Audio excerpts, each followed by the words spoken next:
오늘 우리에게 주시는 하나님의 말씀은 사사기 21장 1절에서 12절까지의 말씀입니다. 사사기서 21장 1절에서 12절까지의 말씀을 교독하시고 마지막 절은 함께 합독하시도록 하겠습니다.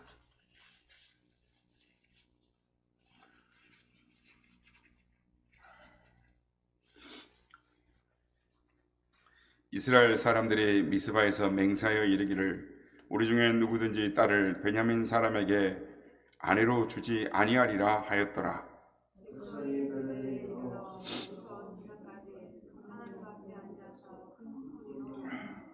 이르되 이스라엘의 하나님 여호와여, 어찌하여 이스라엘에 이런 일이 생겨서 오늘 이스라엘 중에 한 지파가 없어지게 하시나이까 하더니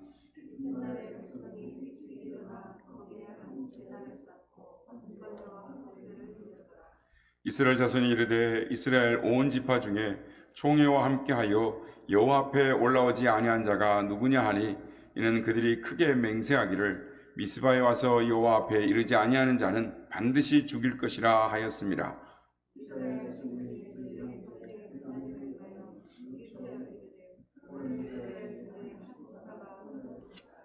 그 남은 자들에게 우리가 어떻게 하면 아내를 얻게 하리요? 우리가 전에 여호와로 맹세하여 우리의 딸을 그들의 아내로 주지 아니하리라 하였도다.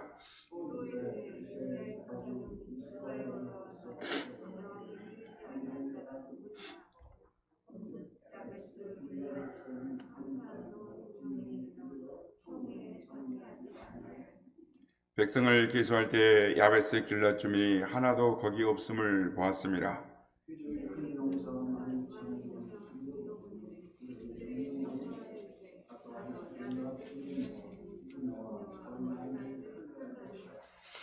너희가 행한 일은 모두 남자 및 남자와 잔 여자를 진멸하여 바칠 것이니라 하였더라. 그들이 야베스 길랏 주민 중에서 젊은 처녀 400명을 얻었으니 이는 아직 남자와 동침한 일이 없어 남자를 알지 못하는 자라. 그들을 실로 진영으로 데려오니 이곳은 가나안 땅이더라. 아멘. 할렐루야. 오늘도 우리의 은혜의 보좌 앞에 부르신 하나님을 찬양합니다. 그리고 새벽을 깨워 기도의 자리로 나오신 모든 성도님들께 하나님의 놀라운 은총, 기도 응답의 역사가 나타나는 그런 하나님의 은혜가 임하시길 주의 이름으로 축복합니다. 오늘로서 이 사사기 묵상이 끝납니다. 왕이 없으므로 이 소견대로 살아가는 사람들의 이 삶을 살피는 일은 참 은혜롭지 못했습니다. 아니 고백하자면 참 힘들었습니다. 마치 우리 시대, 우리의 신앙을 보는 것 같아서 마음이 아팠습니다. 오늘 본문은 그들이 이 종교적인 허례허식에 매여 이 편법과 불법을 자행하는 모습입니다. 이들이 행하는 모습이 바로 왕이 없는 이 사람들, 즉 왕이 없는 시대의 그리스도인들의 모습입니다. 그들이 살아내는 윤리며 삶이다라는 것입니다. 그래서 부끄럽고 부끄러운 일이 오늘 본문에 나타나고 있습니다. 이 시간에는 사사시대의 마지막 이야기를 살펴보면서 우리의 신앙을 살펴보고 또 자성하고 또 회개하는 우리의 시간이 되기를 원합니다. 이스라엘 총회가 결정한 이 신앙의 이 작태는 한마디로 베냐민 지파에게 내 딸을, 우리의 딸을 주기 싫다라는 것이었습니다. 거기에 사용된 명분이 뭐였냐면 맹세였습니다. 그래서 죄 없는 사람들을 죽이고 여자들을 공수해서 베냐민 지파에게 줍니다. 그래도 모자라자 실로에서 여자들을 취하라라고 합니다. 이게 형식만 남은 교회가 하는 행동입니다. 왕이 없다는 것은 어쩌면 하나님의 말씀대로 살지 않는다는 것은 어쩌면 불신자보다 더 못한 사람들이다. 이것을 의미한다라고 할 수가 있습니다. 그럼 먼저 맹세에 관한 부분부터 살펴보겠습니다. 이스라엘과 베냐민 지파의 전쟁에서 이스라엘 백성들은 잘못된 분노 가운데 베냐민 지파를 도륙했습니다. 그 결과 베냐민 지파가 이 땅에서 사라지게 되었습니다. 600명만 남았습니다. 그때서야 이스라엘이 정신을 차립니다. 자신들이 잘못됐다는 잘못된 이 성급한 판단과 결론으로 말미암아 씻을 수 없는 과오를 저지르게 됐다. 불행한 전쟁을 하고 말았다는 것을 깨닫습니다. 근데 여러분, 이들이 이 깨달음을 갖고 사후 수습을 해 나가는 방식이 얼마나 이 위선적이고 비윤리적인지 모릅니다. 그들의 수습 방법은 하나님의 윤리와 성품은 사라지고 자기적이고도 명분만 좋으면은 수단과 방법을 가리지 않는 타락한 종교인들의 모습을 보여줍니다. 세속화된 이 그리스도인들의 문제 해결 방법을 보여주고 있습니다. 이스라엘 총회는 격앙되고 흥분된 상태에서 맹세를 했습니다. 그 맹세는 베냐민 지파에게는 누구든지 우리의 딸을 주지 않겠다라고 맹세를 합니다. 그 맹세라는 말이 1절에 나오고 5절에 나오고 7절에 나오고 또 18절에 계속해서 맹세라는 말이 나옵니다. 그런데 이 맹세 때문에 이들이 저지르는 행동을 보면 오히려 그 맹세를 파기하고 그 맹세를 깨트리고 긍휼을 베푸는 쪽으로 가는 것이 맞다. 그러니까 세상에 이 어린이들도 알 수 있는, 삼척 종자도 다 알 수 있는 잘못된 일들을 그들은 맹세라는 이유 하나만으로 이를 저지르고 맙니다. 근데 여러분, 분노한 중에 한 맹세를 지키기 위해서 이들이 어떻게 행동을 합니까? 2절 말씀 보면 이스라엘 백성들이 하나님 앞에 나와서 대성통곡을 합니다. 자기들이 이스라엘 인구의 13분의 1을 멸절 33분의 1을 차지하던 베냐민 지파, 그러니까 2만 5천 명 가량 되는 베냐민 지파를 다 죽였습니다. 어린아이 남녀노소를 다 불문하고 다 죽이고 600명만 이 남자만 남기고 모조리 다 죽였습니다. 이렇게까지 과격한 결론을 이룬 것은 한 레위인의 도발에 넘어가 버린 이 총회의 첫 번째 원인이 있습니다. 그리고는 분노가 그들을 삼켜버립니다. 감정을 절제할 힘을 잃어버렸습니다. 왕이 없는 시대, 하나님을 주인으로 삼지 않는 시대는 오만방자하게 자기 뜻대로 하는 것입니다. 혈기가 잦아들질 않습니다. 성품 훈련이 안 된 사람이 좋은 그리스도인이 될 수는 없습니다. 여러분, 감정이 팔팔하게 살아있을 때는 아무것도 결정하면 안 됩니다. 그때는 어떤 말을 해도 실수할 가능성이 큽니다. 어떤 행동을 해도 후회할 가능성이 있다라는 것입니다. 그래서 에베소서 4장 26절, 27절에 보면 사도 바울은 분을 내어도 죄를 짓지 말고 해가 지도록 분을 품지 말고 마귀로 틈을 얻지 못하도록 하라라고 말합니다. 분을 낼 수는 있습니다. 그러나 죄는 짓지 말아야 합니다. 해가 지도록 분을 품지 말아라라고 말씀하는 것입니다. 그런데 이스라엘 백성들은 베냐민 지파와의 전쟁 중에 자신의 동료들이 죽자 그만 분노가 그들을 삼켜버리도록 내버려 두었습니다. 그 결과 베냐민 지파에 남아있는 남자는 600명에 불과한 것입니다. 그런데 여자가 한 명도 없습니다. 한 지파가 사라지게 될 위기에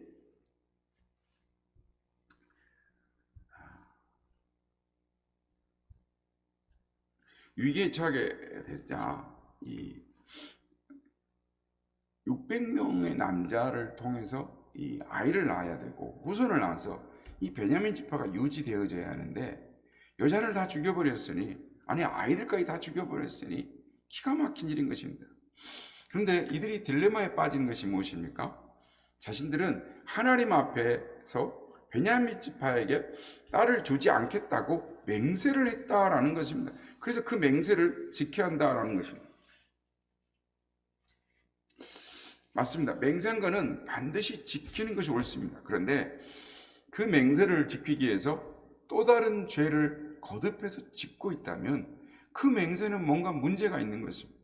그래서 하나님은 사람들이 그렇게 흥분한 상태에서 맹세할 수 있다는 걸 아시고 하나님과 서운한 거라도 약속이라도 물을 수 있다라고 말씀합니다.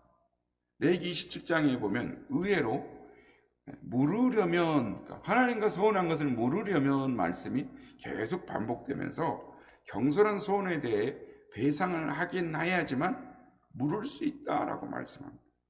또 민수기 30장은 이렇게 맹세에 대해서 말씀합니다. 2절 말씀 보면 사람이 여호와께 서원하였거나 결심하고 서약하였으면 깨뜨리지 말고 그가 입으로 말한 대로 다 이행할 것이니라 라고 합니다.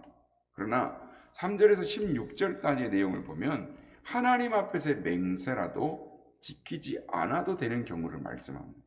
그 경우가 어떤 것입니까? 예를 들면 3절에서 5절까지 보면 처녀가 맹세를 했어도 그 아버지가 허락하지 않으면 맹세를 못 지키는 것, 그걸 하나님께서 용서하시겠다고 합니다. 반대로 결혼한 사람의 경우에 6절에서 8절에 보면 배우자가, 그러니까 남편이 그 맹세를 허락하지 않으면 그것은 무효가 되고 하나님도 용서한다라고 말씀합니다. 이렇듯 하나님은 경솔한 맹세에 대하여 물을 수 있다라고 말씀하시고, 또 이 맹세를 자꾸 이야기하는 이스라엘 총회 이 사람들이, 이들은 말씀대로 잘 살지 않는 사람들이었다라는 것입니다. 그런 그들이 맹세를 언급하면서 자신들의 딸을 줄 수 없다고 말하는 거, 뭔가 이상해 보이는 것입니다. 아무래도 베냐민 지파에게는 자신들의 딸을 주고 싶지 않은 것입니다. 싫었던 것입니다. 그때 한 사람이 묘책을 냅니다. 그 묘책이라는 것이 무엇입니까? 5절 이하의 다른 맹세 이야기가 나옵니다. 그 맹세라는 것이 기가 막힙니다. 그들이 한 맹세가 무엇입니까? 베냐민을 치러 가는데 함께하지 않는 사람들 반드시 죽일 것이라는 맹세를 했다는 것입니다. 이게 정상일까요? 사실 베냐민을 치러 간 사람들이 문제가 있어요. 분위기에 휩쓸려서 너무 많은 생명을 빼앗은 기가 막힌 전쟁을 했습니다. 근데 가만히 살펴보니까 전쟁에 자기들과 악을 함께 저지르지 않는 사람들이 있더라는 것입니다. 8절 이하에 보면 그들이 길르앗 야베스 사람들입니다. 요단강 동편에 4km쯤 떨어진 곳에 므낫세 지역에 사는 유다 지파의 사람들이었다. 이 사람들은 자기 동족들끼리 싸우는 전쟁에 참여하고 싶지 않았던 것 같습니다. 그게 싫었습니다. 그래서 유일하게 바른 길을 선택한 사람들. 그런데 이스라엘 총회에 헛된 신앙을 가진 못된 자들이 어떻게 행동합니까? 자신들의 맹세라는 기준을 가지고 길르앗의 야베스에 이 12,000명의 군대를 보내서 부녀와 아이들을 칼로 다 도륙합니다. 모든 남자와 결혼한 여자들 다 죽입니다. 그리고 12절에 처녀들만 골라 잡아왔다라는 거예요. 이게 무슨 폐악한 짓입니까? 베냐민 지파를 도륙한 것으로도 모자라서 자신들의 종족을 아무런 양심의 가책 없이 죽이고 있습니다. 그 기준이 뭡니까? 자신들이 맹세했다. 이 말이 이 사람들이 왕이 없으므로 소견에 오른 대로 살고 있었기 때문이다 라고 사사기는 앞에서 1장에서부터 21장까지 계속 한탄을 하고 있는 것입니다. 자신들이 한 맹세를 지키기 위해서 또 다른 사람의 피를 흘리고 약탈을 해온 처녀가 400명입니다. 자신들의 딸은 보내기 싫고 맹세는 지켜야 한다라는 기막힌 신앙의 논리 때문에 생긴 또 다른 비극이 있는 것입니다. 도대체 레인의 이 한 사람의 기가 막힌 잔꾀로 인해서 얼마나 많은 사람들이 죽어가는 것입니까? 한국교회도 이 잔꾀로 인해서 한국교회 총회가 세상 사람들에게 지탄거리가 되는 것입니다. 아무리 젊은 목사들이 그건 틀렸습니까? 그거 아닙니다. 그래도 원로들이 말씀하십니다.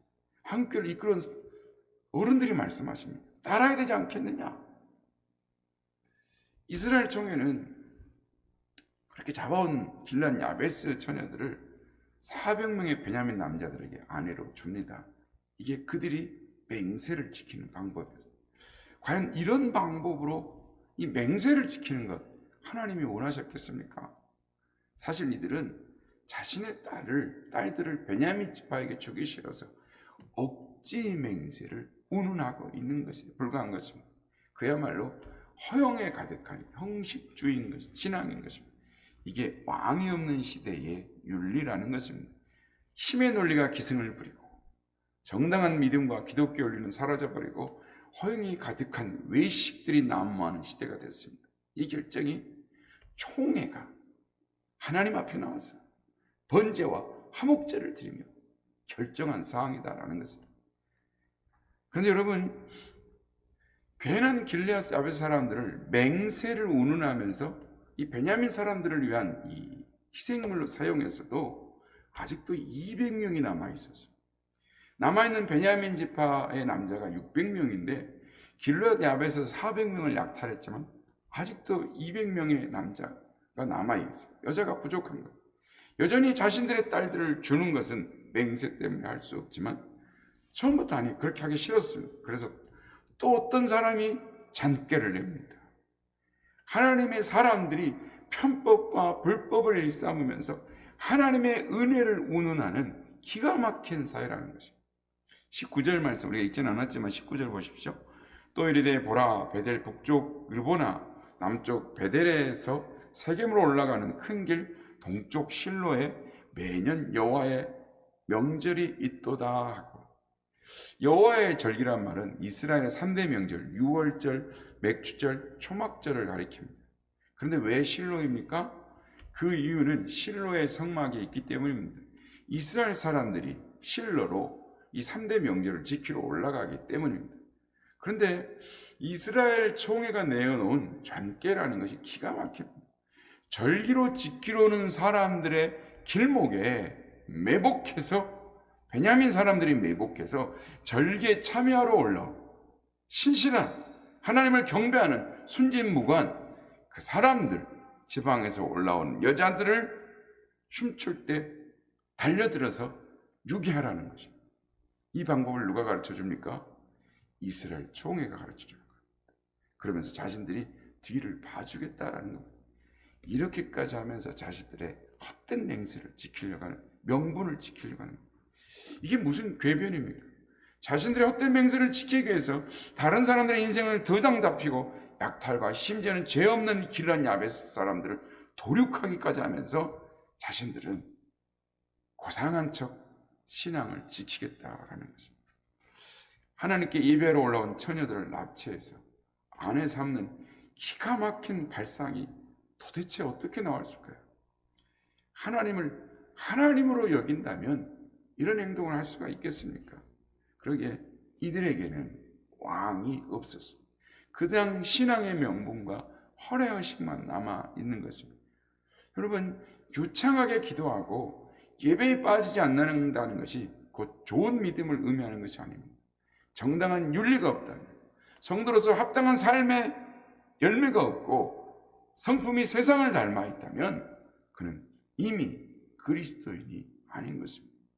그래서 사사기 오늘 본문 25절 마지막 말씀은 그때 그들이 왕이 없으므로 자기의 소견에 옳은 대로 행했다라는 것입니다. 성도 여러분, 이 시대의 기독교인의 윤리의식이 어떻다라고 생각하십니까? 저는 우리 시대의 기독교가 이렇게 될까봐 두려운 마음이 있습니다.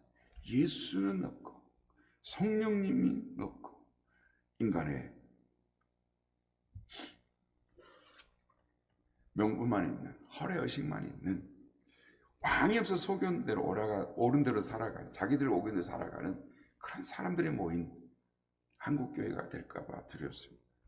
그리스도인에서 성품이나 윤리는 찾아볼 수 없고 그저 상황에 따라 시시각에 변하는 잣대를 가지고 말씀의 원리가 아닌 세상의 잣대, 세상의 원리를 가지고 살아가는 그런 교회가 될까봐 이미 그런 일들이 자행되고 있습니다. 이들이 자신의 소견대로 옳은 대로 살고 있다라는 것, 세상의 어린아이들도 알만한 윤리를 하나님께 맹세했다는 명분을 내세워서 외면을 하고 있는 것입니다. 기독교의 이름을 낸 위선 집단입니다. 이들에게 하나님이 없었습니다. 왕이 없었습니다. 성도 여러분, 우리는 우리 자신에게 진지하게 물어보아야 하는 것입니다. 정말 예수 그리스도께서 우리의 왕이신가? 정말 우리에게 왕이신 하나님이 우리의 삶을 지배하고 계시는가? 하나님, 왕이신 하나님의 통치를 온전히 받고 있는가? 그래서 왕의 백성다운 성품과 윤리를 가지고 살아가고 있는가? 종교적인 허영에 예수 믿는, 내가 예수를 바르고 믿고 있다라는 것, 그것을 착각인 것입니다. 마음의 깊은 곳에서부터 하나님의 백성으로 살고 싶어하는 거룩한 열정이, 거룩한 노력이 절실히 필요한 것입니다. 사사기는 왕이 없는 사람들의 삶이 어떻게 무너져 내려가는가, 그 삶을 생생하게 우리에게 보여주고 있는 것입니다. 사사기의 묵상을 마치면서 우리에게 사사기에 이스라엘 백성들의 삶은 없는지 진지하게 돌아보고 우리 자신을 회개하는, 또 우리가 중보하며 기도하는 우리가 되기를 소망합니다. 그래서 진지하게 말씀 앞에서 하나님 말씀에 순종하는 삶을 살겠다고 마음을 새롭게 하시는 은혜가 우리 모두에게 임하시길 주의 이름으로 축복합니다.